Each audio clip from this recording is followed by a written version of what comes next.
لله رب العالمين والصلاة والسلام على سيد المرسلين أما بعد فأعوذ بالله من الشيطان الرجيم بسم الله الرحمن الرحيم پڑھیے الصلاۃ والسلام علیک یا رسول اللہ وعلی آلک واصحابک یا حبیب اللہ الصلاۃ والسلام علیک یا نبی اللہ وعلی آلک واصحابک یا نور اللہ نویت سنت الاعتکاف۔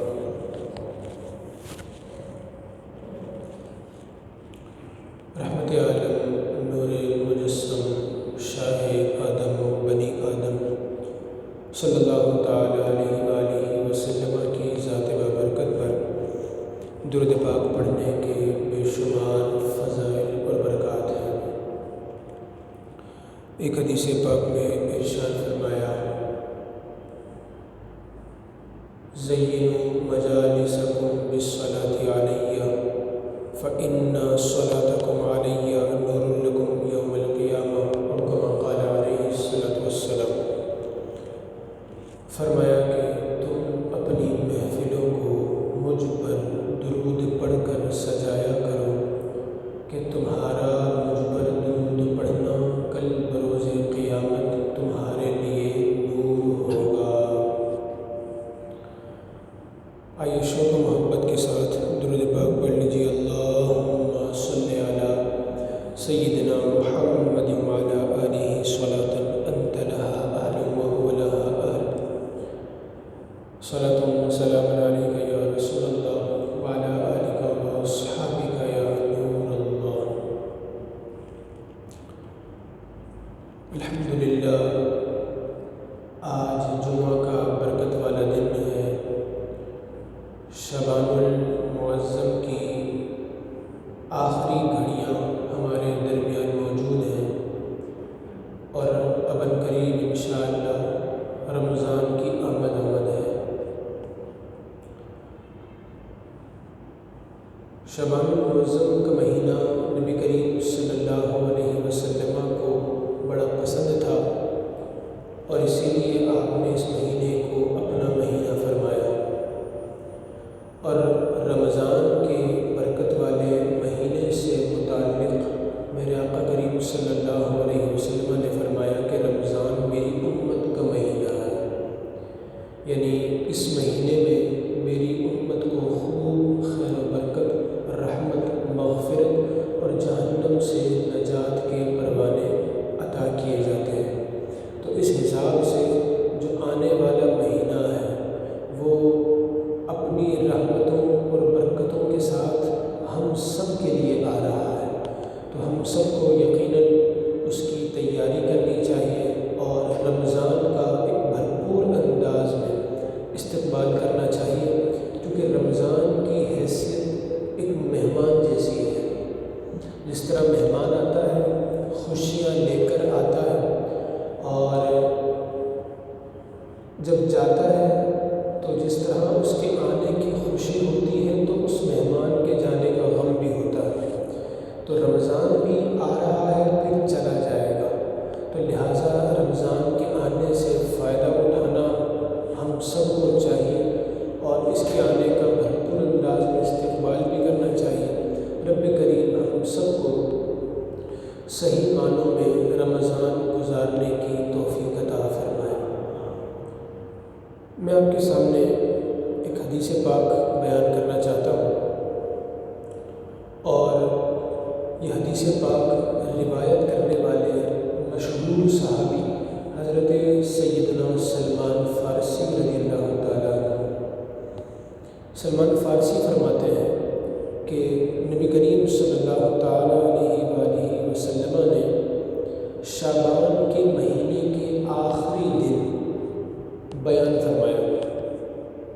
اب جیسے ہمارے یہاں آج شعبان کی 28 تاریخ ہے اور کل ہفتے کے دن 29 تاریخ اور عین ممکن ہے کہ اتوار کے دن یکم رمضان ہو۔ تو نبی کریم صلی اللہ علیہ وسلم نے شعبان کے جو آخری دن تھا، 29واں بھی ہو سکتا ہے، 30واں بھی ہو سکتا ہے، اس دن میرے آقا صلی اللہ علیہ وسلم نے بیان فرمایا۔ اب وہ بیان کیا تھا، اس کی جو چند چیزیں ہیں وہ میں آپ کے سامنے بیان کرنے کی کوشش کرتا ہوں۔ میرے پیارے آقا علیہ السلام نے فرمایا، اے لوگوں، تمہارے پاس عظمت والا برکت والا مہینہ آیا، وہ مہینہ جس میں ایک رات ایسی بھی ہے جو 1000 مہینوں سے بہتر ہے۔ یعنی شعبان جائے گا تو رمضان آئے گا، تو فرمایا کہ وہ ایسا رحمتوں اور برکتوں والا مہینہ ہے رمضان کہ جس میں ایک رات ایسی بھی ہے جو 1000 راتوں سے بہتر ہے۔ لیلۃ القدر خیر من 1000 شہر۔ لیلۃ القدر جو ہے، شب قدر 1000 مہینوں سے بھی بہتر رات ہے۔ تو فرمایا ایسا مہینہ آنے والا ہے تمہارے پاس جو رحمتوں والا ہے، برکتوں والا ہے، اور اس میں ایک رات ایسی بھی آ رہی ہے جو 1000 مہینوں سے بہتر ہے۔ پھر فرمایا اس برکت والے مہینے کے روزے اللہ تبارک و تعالیٰ نے فرض کیے ہیں کہ پورا مہینہ جو رمضان کا پورا مہینہ ہے تو اس کے تمام روزے رکھنے ہوں گے۔ اب وہ 29 کا ہو یا 30 کا ہو، ظاہر سی بات ہے کہ اس سے زیادہ اسلامی مہینہ نہیں ہوتا اور نہ ہی اس سے کم ہوتا ہے۔ تو جو پورا مہینہ ہے رمضان کا، ہر دن کا روزہ الگ الگ طور پر فرض ہے۔ تو فرمایا کہ اللہ نے اس کے روزے فرض کیے ہیں، اور رمضان کی راتوں میں قیام کرنا سنت ہے، یعنی نوافل ادا کرنا سنت ہے۔ ایک تو وہ ہے کہ جو ہم عشاء کے بعد تراویح پڑھتے ہیں، وہ بھی نوافل ہے، اور ایک ہے کہ رات کے کسی پہر میں اٹھ کر اللہ تبارک و تعالیٰ کی عبادت کرنا۔ اب اس میں 2 رکعت پڑھی تو یہ بھی سنت ہے، 12 رکعتیں پڑھی تو وہ بھی سنت ہے۔ جتنی بھی بندے کو استطاعت ہو، اس کی نیت بنے، اس کا شوق بڑھے، اتنی وہ عبادت کر سکتا ہے۔ تو فرمایا کہ اس رمضان کی جو راتیں ہیں اس میں نمازیں پڑھنا سنت ہے۔ جو اس مہینے میں نیکی کا کام کرے تو وہ اس شخص کی طرح ہے کہ جس نے کسی اور مہینے میں فرض ادا کیا ہو۔ یہ بڑی خوبصورت بات ہے، کتنی عظمت والی بات ہے کہ عام دنوں میں، جیسے کہ رمضان کا مہینہ نہیں ہے، تو ہم اگر کوئی فرض کام کریں جو اللہ نے ہم پر فرض کیا ہے، مثال فرض نماز پڑھ لیں یا زکوٰۃ ادا کر لیں، تو کہا کہ عام مہینوں میں انسان جب کوئی فرض کام کرتا ہے تو فرض کام کرنے پر اس کو جو اللہ تبارک و تعالیٰ ثواب عطا فرماتا ہے، درجات عطا فرماتا ہے، تو کہا کہ اس مہینے میں کوئی عام سی ایک نیکی بھی بندہ کر لے تو اللہ اس کو اتنا ہی ثواب عطا فرماتا ہے۔ یہ بڑی خوبصورت بات ہے۔ پھر فرمایا اور رمضان کے مہینے میں جس نے کوئی فرض ادا کیا تو وہ ایسا ہے جیسے کہ اور دنوں میں 70 فرض ادا کیا۔ یعنی عام دنوں میں شعبان کے مہینے میں کسی نے 70 فرض ادا کیے اور رمضان میں 1 فرض ادا کیا، تو وہ رمضان کا 1 فرض وہ شعبان کے یا کسی بھی اور مہینے کے 70 فرضوں کے برابر ہوگا۔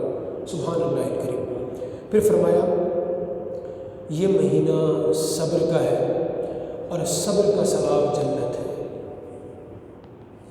یہ صبر کا مہینہ ہے، رمضان ماہ صبر ہے۔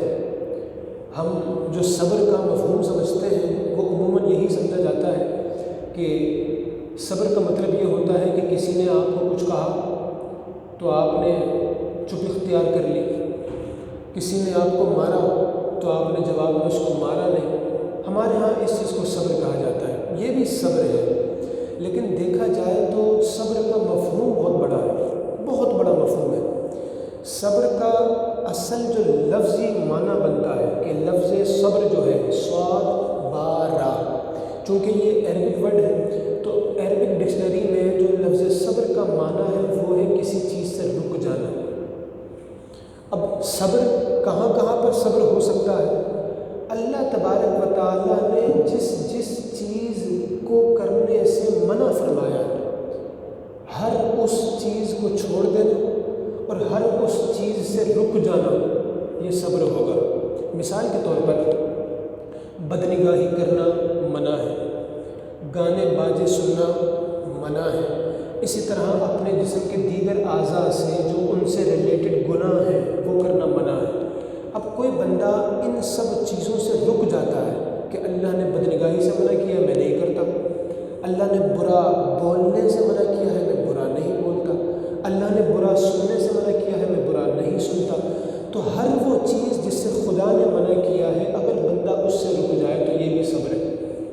رمضان المبارک کے اندر مختلف مثالیں ہو سکتی ہیں کہ انسان ایک تو اپنے آپ کو کھانے پینے سے روکتا ہے، حالانکہ کھانا پینا یہ جائز ہے، رب نے ہمیں سارا سال کھانے کی اجازت دی ہے، لیکن رمضان کے مہینے میں اس نے حکم دیا ہے کہ جن کی شرائط پوری ہیں تو وہ پھر رمضان کے پورے مہینے کے روزے رکھیں گے، تو ان روزوں کے میں انسان صبر کرتا ہے، سامنے کھانا بھی ہے، سامنے پانی بھی موجود ہے، مشروبات بھی موجود ہیں، لیکن انسان نہیں رکتا، انسان اپنے آپ کو ان چیزوں سے روک لیتا ہے اور ان چیزوں کی طرف بڑھتا نہیں، تو یہ بھی صبر ہے۔ اسی طرح رمضان کے مہینے میں اور دیگر چیزیں ہیں جن میں صبر کرنا ہوگا، یعنی اگر آپ معاشرے میں دیکھیں تو ظاہر سی بات ہے لوگ بہت کثرت کے ساتھ شاپنگ پر جاتے ہیں، ان کو راشن خریدنا ہوتا ہے، ان کو کپڑے خریدنے ہوتے ہیں اور دیگر اپنی ضروریات کی چیزیں، عید کا سامان وغیرہ خریدنا ہوتا ہے، تو لوگ بہت کثرت کے ساتھ شاپنگ کرنے کے لیے جاتے ہیں۔ اب چونکہ رمضان کے مہینے میں ہمارے ہاں عموماً جو ابھی رمضان آتا ہے پاکستان میں وہ گرمی کے مہینے میں آتا ہے، تو گرمیاں ہوتی ہیں، بندہ بھوکا پیاسا 14-15 گھنٹے کا روزہ، اب اس میں کسی نے کوئی ایسی مزاج کے خلاف بات کر دی کسی شاپنگ مال میں، کسی بازار میں، تو اب ہم بھی اس کو برداشت نہیں کر پاتے اور پھر نتیجے میں ہم اپنا ریئیکشن شو کرتے ہیں۔ یہی وجہ ہے کہ آپ نے دیکھا ہوگا کہ رمضان کے مہینے میں آپ کو مختلف جگہوں پر جو بازاروں میں جن کا زیادہ آنا جانا ہے ان کو معلوم ہوگا کہ تو میں بہت نظر آتی ہیں، ہاتھ پائیاں بڑی نظر آتی ہیں، روڈ بلاکس ہو جاتے ہیں اور بہت ساری جو ہے وہ معاملات آپ کو دیکھنے کو ملتے ہیں، تو اس سب کے پیچھے وجہ یہی ہوتی ہے کہ انسان اپنا ٹیمپر لوز کر جاتا ہے۔ تو اگر روزہ رکھا ہے اور کھانے پینے سے خود کو روکا ہے یہ بھی صبر ہے، تو اسی طرح اللہ تبارک و تعالیٰ نے گالی گلوچ کرنے سے بھی منع فرمایا، کسی کی حق تلفی کرنے سے بھی منع فرمایا ہے، کسی کو ذلیل کرنے سے بھی منع فرمایا، تو ان سب چیزوں سے بھی انسان کو اپنے آپ کو روکنا ہوگا۔ اسی طرح ٹائم پاس نہیں ہو رہا جی، چھٹیاں ہیں یا جو کام کے اوقات ہیں آفیسز میں وہ کم ہو گئے، 8 گھنٹے والے کے 6 گھنٹے ہو گئے، 10 گھنٹے والے کے جناب 8 گھنٹے ہو گئے، تو اب کم وقت ہو گیا، گھر میں زیادہ وقت گزر رہا ہے، اب جناب ٹی وی دیکھنا شروع کر دیا، موویز دیکھنا شروع کر دی، مختلف قسم کے گیمز کھیلنا شروع کر دیے، تو ہر وہ چیز کہ جو رمضان کے علاوہ بھی گناہ تھی تو وہ رمضان کے اندر بھی گناہ ہے، تو جس طرح رمضان کے علاوہ ان چیزوں سے بچنا تھا تو رمضان میں تو ان چیزوں سے بدرجہ اولا ہمیں زیادہ بچنا ہے، تو جن چیزوں سے رمضان میں رکنے کا حکم تھا تو ان چیزوں سے رمضان کے بعد رکنے کا حکم، پہلے رکنے کا حکم تھا تو رمضان کے اندر بھی رکنے کا حکم دیا جائے گا، لہٰذا جو صبر ہے وہ ہر اس چیز سے رکنا ہے کہ جس سے اللہ تبارک و تعالیٰ نے منع فرمایا۔ اب ہمارے ہاں رمضان کی راتوں میں اگر آپ دیکھیں تو مختلف جگہوں پر ٹورنامنٹس ہوتے ہیں اور خوب کرکٹ کھیلا جاتا ہے، اسی طرح مختلف قسم کے فیسٹیولز ہوتے ہیں، افطار پارٹیاں، سحری پارٹیاں، اور ان کے نام پر جو بدنگاہی کا اور ایک مخلوط ماحول کا جو ایک طوفان بدتمیزی گرم ہوتا ہے، پھر کرکٹ کھیلنے کے اندر جو پیسے جمع کروانا، شرطیں لگنا، پھر وقت کا ضیاع، نمازیں اس میں نکل جاتی ہیں اور پھر لوگوں کی حقوق تلفی ہونا، چیخ و پکار ہونا، مختلف قسم کے گناہوں کا ایک گڑھ بن جاتا ہے ہمارے ہاں جو ٹورنامنٹس ہوتے ہیں اور مختلف قسم کے کھیل جو رمضان کے نام پر معاذ اللہ کھیلے جا رہے ہوتے ہیں کہ جی رمضان ٹورنامنٹ ہوگا اور اس میں یہ ہوگا، تو اس طرح کی جو چیزیں ہیں ایسا کرنا تو رمضان سے پہلے بھی الاؤ نہیں تھا، تو ایسا کرنا رمضان کے اندر بھی الاؤ نہیں ہوگا، تو میرے آقا کریم صلی اللہ علیہ وسلم نے یہ جو فرمایا نا کہ یہ مہینہ صبر کا ہے، یہ ایک جملہ بڑا زبردست اور بہت زیادہ مفہوم رکھتا ہے اپنے اندر کہ اس مہینے میں ہر اس چیز سے صبر کرنا ہے کہ جس سے اللہ تبارک و تعالیٰ نے منع فرمایا۔ آپ کا دل کر رہا ہے میں کرکٹ کھیلوں، آپ اس سے رک جائیں نا، یہی تو صبر ہے۔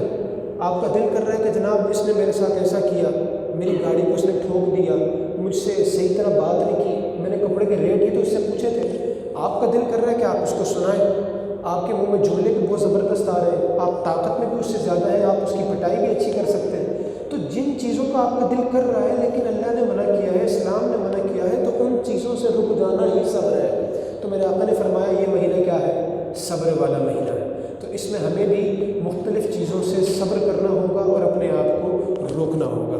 پھر فرمایا یہ مہینہ غم خواری اور بھلائی کا مہینہ ہے، یہ مہینہ غم خواری اور بھلائی کا مہینہ ہے۔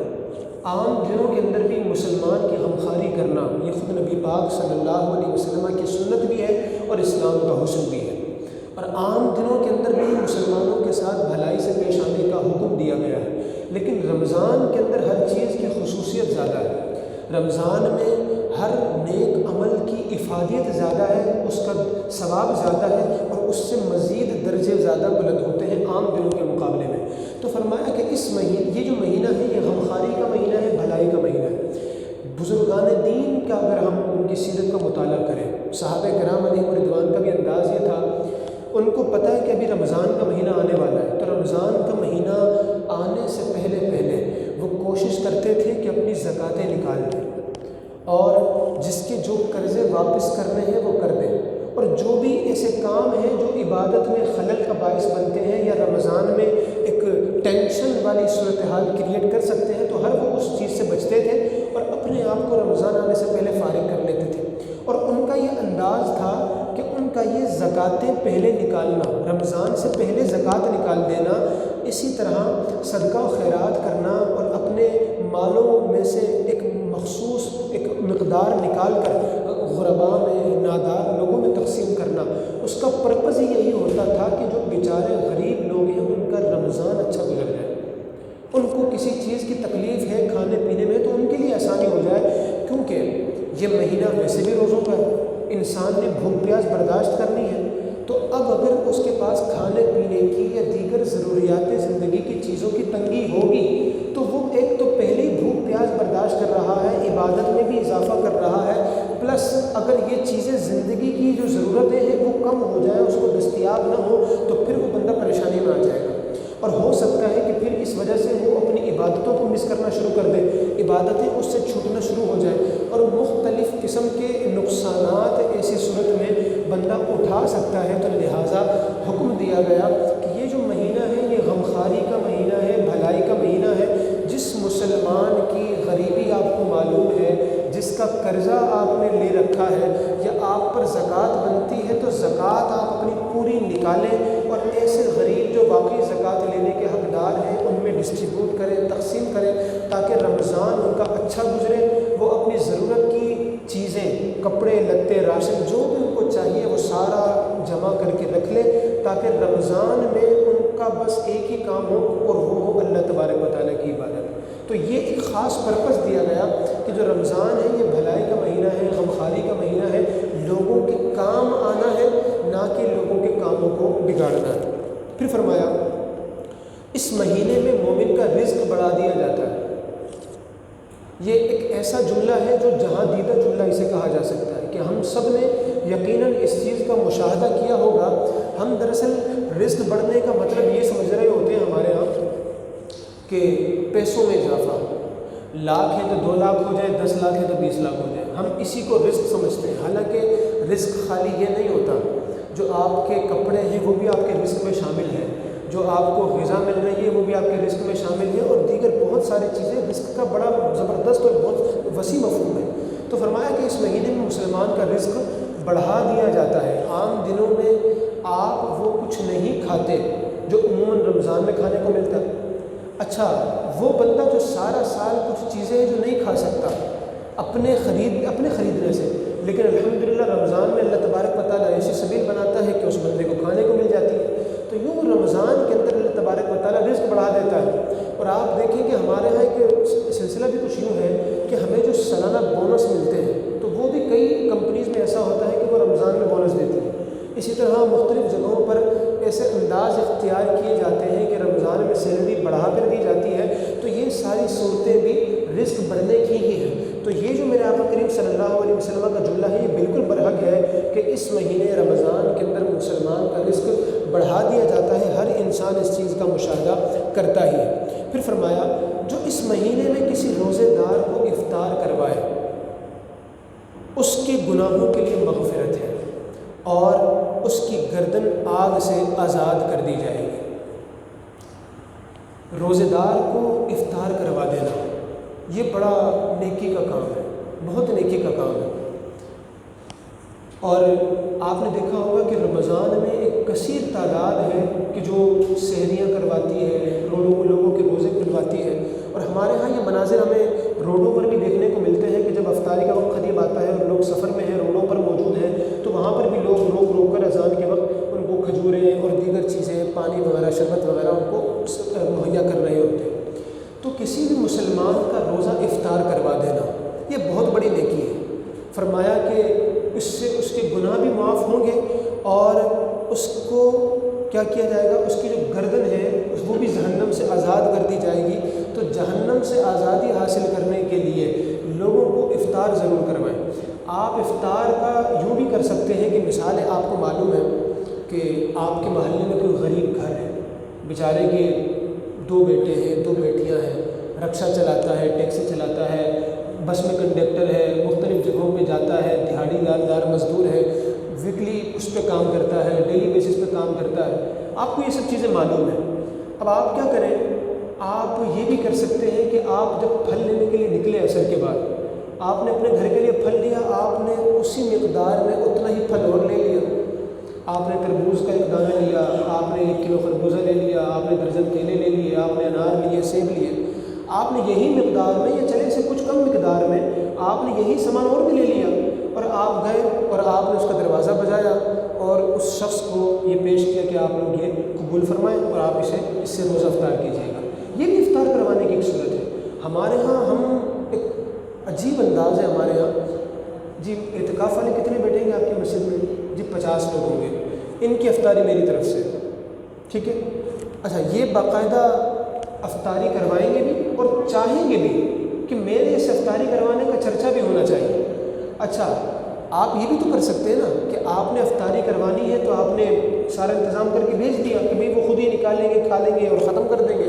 نہیں، جو عموماً کھلانے والا ہوتا ہے نا، وہ ایسے موقع پر سارے انتظامات کی کھڑے ہو کر باقاعدہ نگرانی کرے گا، ایسے ہاتھ باندھ کے بڑے انداز میں کھڑا ہو جائے گا اور بالکل نگہبانی کرے گا۔ ماں سب کو پتہ چلے گا کہ یہ حضرت ہے کہ جو ماشاءاللہ ان 100 200 500 افراد کو افطاری کروانے کا جو نیکی کا کام ہے وہ انجام دے رہے ہیں۔ اسی طرح آپ دیکھیں راشن بانٹنا، اور راشن بانٹنے کے اندر بھی وہ ظاہر سی بات ہے غریبوں کی مدد ہے۔ کسی بیچارے غریب کو 6-7 ہزار کا راشن کا تھیلا مل جاتا ہے، اس بیچارے کو تو اس مہینے کی ظاہر سی بات ہے کہ بہت بڑا اماؤنٹ ہے اس کے لیے تو 6-7 ہزار کی رقم۔ اب وہ بھی کیا انداز ہوگا، ایک جگہ پر جمع ہو گئے، کسی دکان پر جمع ہو گئے، کسی میدان میں جمع ہو گئے۔ اب لوگوں کو جن کو پتہ ہے کہ یہ میرے محلے میں رہتے ہیں، اس کا گھر یہاں پہ ہے، وہ فلاں بھائی ہے، وہ فلاں بھائی ہے، لیکن کیا فلاں دن سب کو وہ کرنا اور پھر وہاں پر کھڑے ہو جانا اور لوگ بانٹتے جا رہے ہیں اور ماں بدولت کھڑے ہو رہے ہیں، تصویریں بھی کھنچ رہی ہیں، سارے انتظامات ہو رہے ہیں۔ اس مہینے میں غمخواری کرنی ہے، بھلائی کرنی ہے، افطار بھی کروانی ہے، سحری بھی کروانی ہے، مگر ان ساری چیزوں کی آڑ میں جو عموماً ایک نفس کی خوشی ہوتی ہے اور انسان تکبر میں جا رہا ہوتا ہے اور جو دکھاوا ہمارے عمل کے اندر آ جاتا ہے، وہ ہمارے عمل کا بیڑا غرق کر کے رکھ دیتا ہے، تباہ و برباد کر کے رکھ دیتا ہے۔ عام دنوں کے اندر بھی اگر کوئی بندہ کوئی نیکی کا کام کرے اور پرپس یہ ہو کہ میں لوگوں کو دکھاؤں، دکھاوا ہو، لوگوں کو پتہ چلے کہ یار ماں بدولت کتنا نیک آدمی ہے، کتنے بھلائی والے کام کرتا ہے، تو رب تبارک و تعالیٰ اس نیکی کو بھی قبول نہیں فرماتا، وہ نیکی اس کی ضائع کر دی جاتی ہے۔ قیامت کے دن حکم دیا جائے گا کہ جن کے لیے کام کیا تھا جا کر ان سے ہی ثواب لے لو، میں تمہیں کیا ثواب دوں۔ اب یہی کام بندہ رمضان میں کرے، اس کے 1 لاکھ روپے خرچ ہو رہے ہیں، اس کے 10 لاکھ روپے خرچ ہو رہے ہیں لوگوں کے گھروں میں راشن ڈلوانے کے لیے، وہ 20 25 30 50 ہزار کی افطاری لوگوں کو کروا رہا ہے، اتنی رقم صدقہ ہو رہی ہے، وہ بھی رمضان کے عظمت والے مہینے میں کہ عام دنوں میں بندہ 1 روپیہ خدا کی راہ میں خرچ کرے تو 700 روپے کا ثواب، رمضان میں کتنا زیادہ ثواب ہوگا، اندازہ بندہ نہیں کر سکتا، امیجن نہیں کر سکتا۔ لیکن اتنے زبردست موقع پر بھی بندے کو پروفٹ نہیں مل رہا، الٹا اس کو لاس مل رہا ہے کہ اس کو اس کے بدلے میں اللہ تبارک و تعالیٰ فرشتوں کے ذریعے جہنم میں ڈالے گا۔ تو لہٰذا آپ لوگوں کے ساتھ بھلائی یہ کیا ضروری ہے کہ کسی تیسرے بندے کو بھی پتہ چلنا چاہیے؟ آپ خاموشی کے ساتھ بھی کسی مسجد میں معتکفین کو اعتکاف میں ان کی افطاری کا سامان مہیا کر سکتے ہیں۔ آپ کسی ایسے با اعتماد بندے کے ہاتھ بھی یہ سامان ڈیلیور کروا سکتے ہیں کہ جو لوگوں میں افطاریاں تقسیم کر دے، ساری چیزیں ہو سکتی ہیں۔ لیکن بتانا کہ بھئی یہ انتظامات فلاں کروا رہا ہے، فلاں کروا رہا ہے، یہ نہیں ہونا چاہیے۔ آپ بھی کوئی نہ کوئی ایسا انداز ضرور اختیار کریں جس سے آپ کے آس پاس کے غریب لوگوں کی افطاری آپ کی طرف سے پہنچے۔ ضروری نہیں ہے کہ آپ بولیں یار میں پورا مہینہ افطاری نہیں کروا سکتا، آپ ایک دن کروا سکتے ہیں، ایک دن کروائیں۔ اگر آج تک بھی ایک دن بھی کسی کو افطاری نہیں کروائی تو ابھی سے نیت کر لیں، انشاءاللہ ابھی سے آپ کو ثواب ملنا شروع ہو جائے گا کہ ہاں یار میرے ذہن میں آ رہا ہے کہ یار گلی میں فلاں صاحب ہیں، بیچاروں کی یار حالت بڑی نازک ہے آج کل۔ ظاہر سی بات ہے کون بچہ پھل نہیں کھانا چاہتا ہے، وہ باہر بھی نکلتا ہوگا، پڑھنے بھی جاتا ہوگا، لوگوں کے ہاتھوں میں رنگ برنگی تھیلیاں دیکھتا ہوگا، اس کو یا پھر دوست یار ہوں گے وہ بتاتے ہوں گے میں نے سحری میں یہ کھایا، افطاری میں یہ کھایا، تو وہ بھی گھر آ کر باپ سے کہتا تو ہوگا نا، ماں سے کہتا تو ہوگا۔ تو آپ کم از کم یہ چیزیں ان لوگوں کو بھی پرووائڈ کریں تاکہ وہ بھی رمضان کی خوشیوں میں شریک ہوں، ان کا بھی رزق بڑھ جائے، اور آپ کے ذریعے سے ہی اللہ تبارک و تعالیٰ ان کو یہ ایک رزق جو مہیا کر رہا ہے تو ان کو رزق مل جائے گا، آپ کو اللہ تبارک و تعالیٰ ثواب عطا فرمائے گا۔ تو فرمایا کہ جو افطاری کروائے گا اس کی گردن جہنم سے آزاد کر دی جائے گی، اس کے گناہ معاف کر دیے جائیں گے۔ پھر فرمایا اور اس افطار کرانے والے کو اتنا ہی ثواب ملے گا جتنا روزہ رکھنے والے کو ملے گا۔ ایک پلس پوائنٹ دیکھیں کہ آپ نے کسی کو افطاری کروائی، ایک وہ جدا کام ہے، ایک الگ سے نیکی ہے، لیکن جس کا آپ نے روزہ کھلوایا، روزہ رکھنے پر اس کو جو ثواب ملنا تھا اللہ وہ بھی آپ کو دے رہا ہے۔ کتنا زبردست پروفٹ ہے کہ آپ کی تھوڑی سی انویسٹمنٹ کہ جس سے کسی کا روزہ کھل جائے تو صدقے کا ثواب الگ ہے، اس کے دل میں خوشی داخل کرنے کا ثواب الگ ہے، غریبوں مسلمانوں سے حسن سلوک کرنے کا ثواب الگ ہے، اور پلس یہ ہے کہ وہ جو روزہ رکھ رہا تھا، آپ خود روزہ رکھ رہے تھے، صرف آپ کو ثواب مل رہا تھا، مگر آپ نے جب افطار کروائی تو اب اس نے جو روزہ رکھا اس کے ثواب میں آپ بھی شریک ہو گئے۔ تو یہ ایک مفت کا ایک ثواب ہے جو کم از کم ضرور حاصل کرنا چاہیے۔ تو لازمی نیت کریں کہ انشاءاللہ ہم بھی کم از کم اپنی استطاعت کے مطابق ضرور اس چیز میں کچھ نہ کچھ حصہ ضرور ملائیں گے۔ پھر فرمایا کہ صحابہ کرام نے عرض کی یا رسول اللہ ہم میں سے ہر شخص کے پاس اتنا مال نہیں ہے کہ جس سے وہ روزہ افطار کروائے۔ عموماً ہو سکتا ہے کہ آپ کے ذہن میں یہ سوال پیدا ہو رہا ہو کہ ہے تو بڑی زبردست فضیلت، مگر میرے تو اپنے گھر میں سارا پھل کھا لوں تو کھا لوں، ہمارے ہاں تو ویسے بھی یہ مافیا اتنا سرگرم ہوتا ہے کہ آج کل کے زمانے میں کہہ سکتے ہیں کہ جو پھل ہوتے ہیں وہ سونار کی دکان پر بکنے چاہیے، بندہ وہاں جائے تو سونا لینا نہ لو تو کم از کم پھل نہیں سے خرید کے لائے، اتنا یہاں پر اندھی ہمارے یہاں مارکیٹ میں چلائی جاتی ہے۔ تو یہ ایک حساب کتاب ہمارے یہاں چلتا ہے۔ تو صحابہ کرام نے اس کی یا رسول اللہ ہمارے پاس اتنا عموماً نہیں ہوتا کہ جس سے ہم لوگوں کو افطار کروائیں۔ اللہ اکبر۔ آپ صلی اللہ علیہ وسلم نے ارشاد فرمایا اللہ نے یہ جو ثواب ہے، توجہ ہے، اللہ نے یہ جو ثواب عطا فرمایا ہے کہ روزہ کھلوایا تو گناہ بھی معاف ہوئے، آپ جہنم سے آزاد بھی ہو گئے، اور اس روزہ رکھنے والے کے روزے کا ثواب آپ کو بھی مل گیا۔ تو فرمایا یہ جو 3 طرح کی چیزیں مل رہی ہیں افطاری کروانے پر، یہ اس کو ملیں گی جس نے کسی مسلمان کا روزہ اس طرح افطار کروایا کہ اس کو صرف 1 گھونٹ دودھ دے دیا، یا 1 کھجور کھلا دی، یا 1 گھونٹ پانی فراہم کر دیا۔ یہ دین اسلام کا حسن ہے کہ کتنا خوبصورت دین اسلام نے نظام دیا ہے کہ جو بندہ کسی کو 1 کھجور دے روزہ کھولنے کے لیے، اس کے پاس روزہ کھولنے کے لیے کوئی چیز نہیں تھی، پانی نہیں تھا پانی دے دیا، شربت نہیں تھا شربت کا گلاس اس کو دے دیا، الغرض کسی بھی تھوڑی سی چیز سے کہ جس سے بس روزہ افطار ہو جائے، بندہ وہ کھا لے اور اس کا روزہ ختم ہو جائے، تو فرمایا کہ یہ جو ثواب ہے سارے کا سارا یہ تو اس کو ملے گا کہ جو صرف 1 گھونٹ یا چند لقموں کے ذریعے کسی کا روزہ افطار کروا دے۔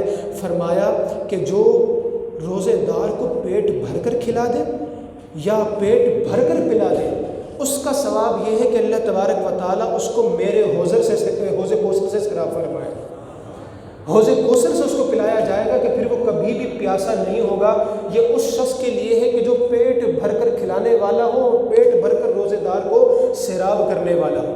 تو اب بندے کی جتنی بھی استطاعت ہے، دین اسلام نے، میرے آقا نے بڑا خوبصورت موقع دیا ہے کہ بندہ اپنی استطاعت کے مطابق 1 گھونٹ کے ذریعے افطار کروائے تو وہ بھی کاؤنٹ ہے، اس کے اوپر بھی بڑی فضیلتیں ہیں، اور بندہ پیٹ بھر کر کھلا دے، باقاعدہ طور پر سیر کر دے روزہ والے کو، روزہ دار کو، تو اللہ تبارک و تعالیٰ اس کو میرے آقا کے ہاتھوں جام کوثر بھی پلائے گا، اور وہ پینے کے بعد بندہ کبھی بھی پیاسا نہیں ہوگا۔ فرمایا یہاں تک کہ وہ جنت میں داخل ہو جائے گا، جنت اللہ تبارک و تعالیٰ اس بندے کو نصیب فرما دے گا۔ پھر فرمایا یہ وہ مہینہ ہے کہ اس کے ابتدائی 10 دن رحمت ہے، اور اس کے درمیانی 10 دن مغفرت ہے، اور آخر کے 10 دن جہنم سے آزادی ہے۔ جو اس مہینے میں اپنے غلام پر تخفیف کرے، یعنی اس سے کام کم لے، اللہ تبارک و تعالیٰ اسے بخش دے گا اور جہنم سے آزاد فرما دے گا۔ ہمارے یہاں بھی بہت سے لوگ ہوتے ہیں کہ جن کے تحت لوگ کام کرتے ہیں۔ غلام کی ڈیفینیشن خالی وہی نہیں ہے جو زر خرید ہوتا ہے، ہمارے جو کام کرنے والے لوگ ہیں، جو ہمارے امپلائیز ہیں، ان کے اوپر بھی آسانی کرنی چاہیے۔ بسا اوقات لوگ کچھ جگہوں پہ رمضان میں کام بڑھ جاتا ہے، مثال کے طور پہ شاپس ہیں، اب رمضان میں تو بڑھ جاتا ہے نا کام، یا جو درزی ہے، ایک جو بندہ ہے وہ خود بھی درزی ہے، اس کے پاس پورا سیٹ اپ ہے، اس کے پاس 10 جو لوگ ہیں ٹیلر بیٹھ کے کپڑے سی رہے ہوتے ہیں، تو اپنے بندوں پر تخفیف کرنی ہے، ان پر ہلکا ان سے کام لینا ہے، ان کو روزے کی وجہ سے آزمائش میں نہیں ڈالنا۔ تو فرمایا کہ جو ایسا کرے گا تو اللہ تبارک و تعالیٰ اس کو جہنم سے آزاد فرما دے گا۔ تو لہٰذا آپ بھی ایسے لوگوں پر ضرور شفقت کریں، اپنے گھر والوں پر بھی آسانی کریں۔ ہم عموماً بات سمجھتے ہیں کہ جناب یہ جتنے بھی احکام ہوتے ہیں نا، ان کا گھر سے کوئی تعلق نہیں ہوتا۔ جو آپ کی گھر والی ہے وہ آپ کے کپڑے بھی دھو رہی ہے، آپ کے لیے افطاری بھی بنا رہی ہے، آپ کے لیے سحری بھی بنا رہی ہے، آپ نے روزہ رکھا ہے اور جناب آپ نے بڑا تیر مارا 15 گھنٹے کا روزہ رکھ کر، آپ کو افطاری میں آپ نے فرمائش دوپہر میں کر دی تھی جب سو کے اٹھے تھے فجر کے بعد کہ بھئی مجھے پکوڑے بھی کھانے ہیں، اچھا اس میں سلاد پتہ بھی آپ نے ڈالنا ہے، اس میں آلو بھی ہونا چاہیے، پیاز والے نہیں کھاؤں گا، آج اس طرح کے بنانے ہیں، شربت فلاں والے پیوں گا، چٹنی 2 طرح کے بنا لینا، اور سموسے اس طرح کے بنا لینا، رول وہ لے لینا، یوں سب کچھ کر لینا۔ آپ نے پورا مینیو سجا کر دے دیا۔ جب روزہ کھلنے کا ٹائم آیا تو آپ کے سامنے وہ مینیو موجود ہی نہیں تھا۔ اب آپ نے کیا کیا، سارا دن جو روزہ رکھا تھا اس کی وجہ سے جو معدے میں گرمی آئی تھی وہ آپ نے ساری گرمی نکال دی۔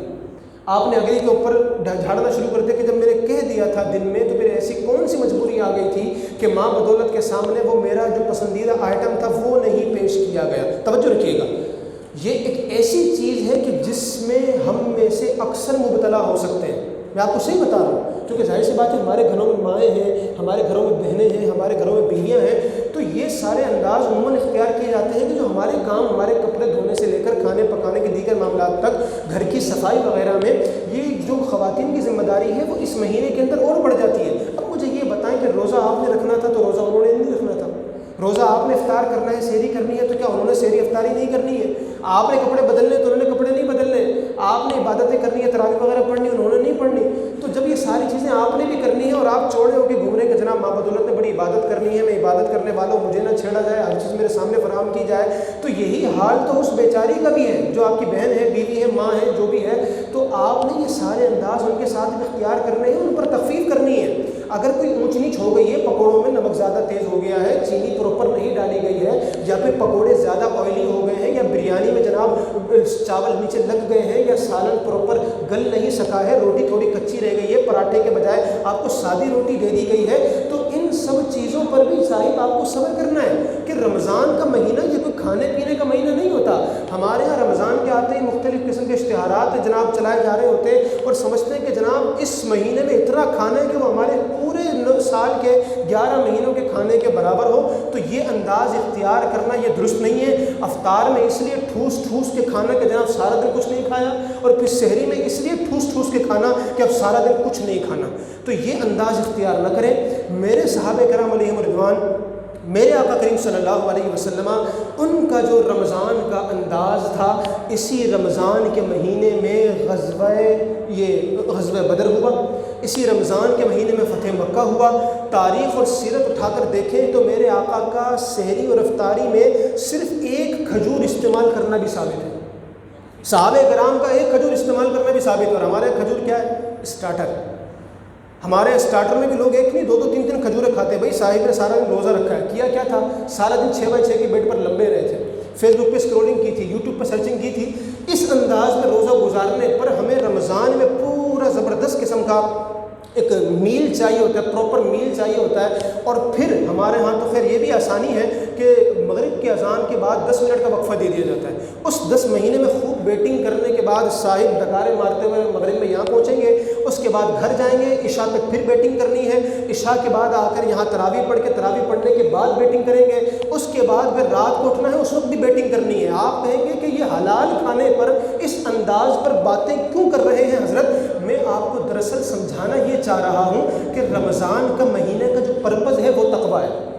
پرپز کیا ہے؟ پرپز کیا ہے؟ پرپز کیا ہے؟ مجھے ایسا لگ رہا ہے میں رمضان میں بیان کر رہا ہوں. آپ سب حضرات اتنے زیادہ چپ ہیں، حالانکہ آپ کو گرمی کا بھی احساس نہیں ہو رہا. آپ سب میری بات کا جواب دیں. پرپز کیا ہے؟ تقویٰ پرپز ہے رمضان المبارک کا. اب تقویٰ سے مقصد کیا ہوتا ہے؟ تقویٰ سے مقصد یہ ہوتا ہے کہ ہماری روح پر جو سارا سال میں زنگ لگا ہے وہ زنگ دور ہو جائے.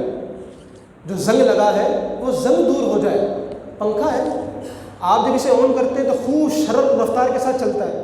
جب آپ نے اس پنکھے کے بٹن بند کیا ایک دم رک جاتا ہے، ایک دم رکتا ہے. جتنی رفتار سے چل رہا تھا اتنی ہی رفتار سے اتنی ہی زیادہ دیر لے گا یہ بالکل رک جانے میں، بالکل سکون ہو جانے میں.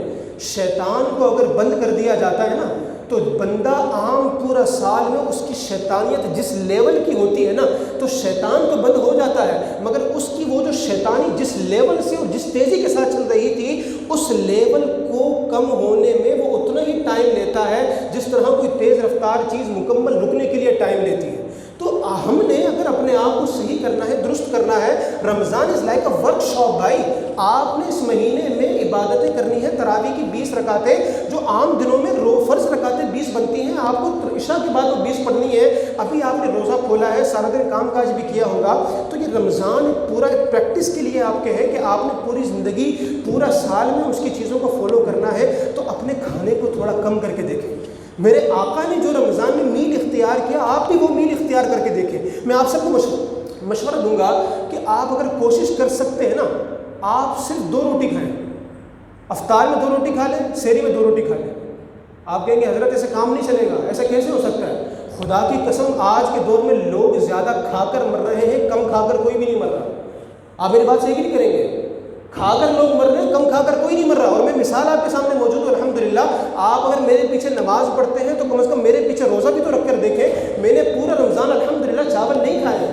میں نے پورا رمضان سحری افطاری میں صرف ایک روٹی کا استعمال کیا جسٹ بیکاز آف یو، کہ میں نے آپ لوگوں کے سامنے مختلف قسم کی نشستیں کرنی ہوتی ہیں، ایک مختلف قسم کا ایک مضبوط قسم کا جدول ہوتا ہے. تو میں نے بیمار نہیں پڑنا. اور الحمدللہ وہ رمضان میری زندگی کا سب سے خوبصورت رمضان تھا.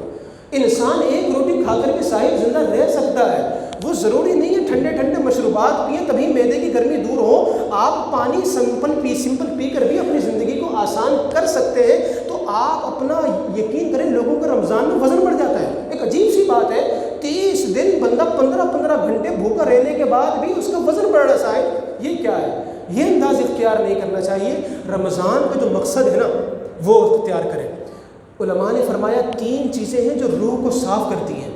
کتنی ہیں؟ 3 چیزیں. فرمایا تقلیل طعام، کھانا کم کر دیں.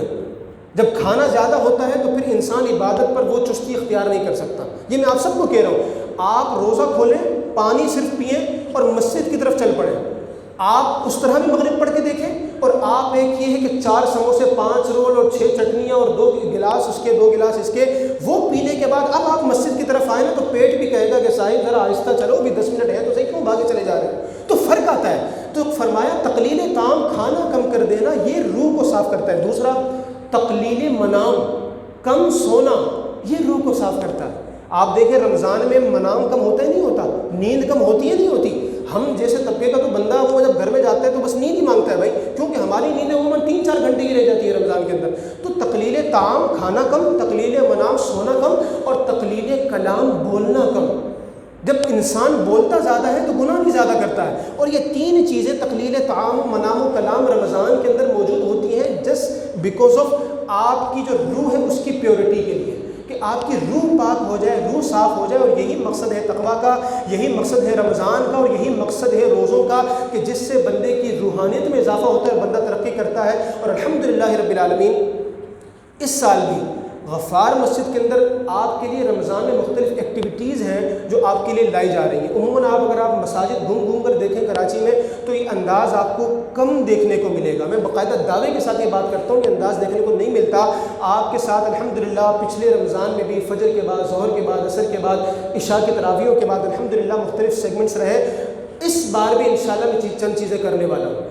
میں آپ سب سے یہ کہوں گا کہ آپ سب نے صرف شرکت کرنی ہے، آپ نے بس مسجد میں آنا ہے، اپنا تھوڑا تھوڑا وقت دینا ہے، اور اس تھوڑے تھوڑے وقت میں اگر آپ نے رمضان کو اس طریقے پر گزار لیا کہ جو اسکیجول میں نے آپ کے لیے ڈیزائن کیا ہے، انشاءاللہ آپ کو علم دین کا وہ خزانہ ہاتھ آئے گا جو ہزاروں کتابوں کا نچوڑ ہوگا۔ I am telling you، یہ کہ میں مبالغہ نہیں کر رہا، یہ واقعتاً میں یہ بات کر رہا ہوں کہ وہ انشاءاللہ ہزاروں کتابوں کا نچوڑ ہوگا۔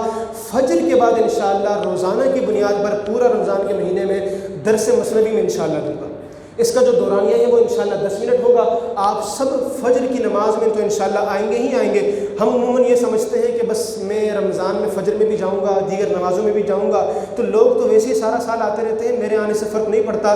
رضوان صاحب بڑا فرق پڑنے والا ہے، سارا سال یہ مائک رمضان جو فجر میں استعمال کرنے کی میری حسرت تھی وہ بھی پرسوں پوری ہونے والی ہے، کیونکہ میں اتنی تعداد کو اپنی اس آواز کے ساتھ نماز نہیں پڑھا سکتا فجر میں، مجھے یہ مائک استعمال کرنا ہی پڑے گا۔ تو ہر بندہ یہ سمجھتا ہے سارا علاقہ فجر پڑھ رہا ہوتا، بس میں غیر حاضر نہیں ہوتا، میں جاؤں گا تو اتنا پتہ نہیں چلے گا، صاحب اچھا خاصا پتہ چل جاتا ہے، ہمارے خادمین کی ڈیوٹی بڑھ جاتی ہے، ہماری مساجد کے پنکھے بڑھ جاتے ہیں، دیگر چیزوں کا استعمال بڑھ جاتا ہے، اور پتہ چلتا ہے کہ ماشاءاللہ لوگ مسجد کی طرف آ رہے ہیں۔ یہ چوٹ کرنے کا مقصد یہ ہے کہ فجر خالی رمضان کے ساتھ فرض نہیں ہوئی تھی، فجر سارا سال ہی فرض ہوتی ہے۔ تو فجر جس طرح رمضان میں آپ پڑھنے کے لیے بڑے شوق ذوق و شوق کے ساتھ آتے ہیں، جو نیند رمضان میں آپ قربان کر سکتے ہیں تو وہ سارا سال بھی اللہ کے لیے قربان کی جا سکتی ہے۔ تو رمضان میں فجر کے بعد پورا مہینہ انشاءاللہ میں درس مثنوی دوں گا، آپ کو ایک بے مثال چیز انشاءاللہ سننے کو ملے گی۔ اور عصر کے بعد انشاءاللہ پورا مہینہ رمضان کے اندر 15 منٹ کا میرا نماز کے مسائل کا سیشن ہوگا۔ آپ نماز سیکھنا چاہتے ہیں، ہر عصر کی نماز کے بعد آپ رمضان میں شریک ہوں، 15 منٹ کا انشاءاللہ مسائل نماز کا میں درس دوں گا۔ روزانہ کوئی مسائل نماز میں سے کوئی ایک ٹاپک ہوا کرے گا، اس کی میں انشاءاللہ کچھ وضاحت کروں گا، آپ کے سوالات بھی لیے جائیں گے۔ ایک بہترین انداز میں انشاءاللہ یہ 15 منٹ کر کے دیکھیں گے کہ مہینہ ختم ہوگا، آپ کو نماز کے انشاءاللہ ڈھیروں مسائل آتے ہوں گے۔ اور تراویح کے بعد انشاءاللہ، پچھلے سال میرا پیٹرن اور تھا درس قرآن کا، اس سال میرا پیٹرن اور ہے۔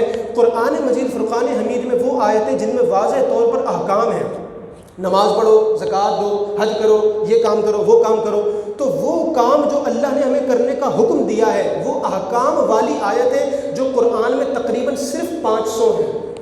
قرآن میں احکام والی آیتیں کتنی ہیں؟ تقریباً صرف 500۔ تو وہ جو سلیکٹڈ آیتیں ہیں وہ میں پورا مہینہ 27 دن میں ڈیوائڈ کر کے آپ کے سامنے بیان کرنے والا ہوں۔ آئی ایم ٹیلنگ یو، آپ سرچ کر کے دیکھو، اگر آپ کو کہیں مل جائے تو مجھے آ کے بتانا کہ حضرت آپ کا بلند و بالا دعویٰ ہے، یہ جگہ تو یہ چیز تو فلاں جگہ بھی ہوتی ہے۔ یہ سب صرف اور صرف آپ کے لیے یہ سب چیز ڈیزائن کی گئی ہے۔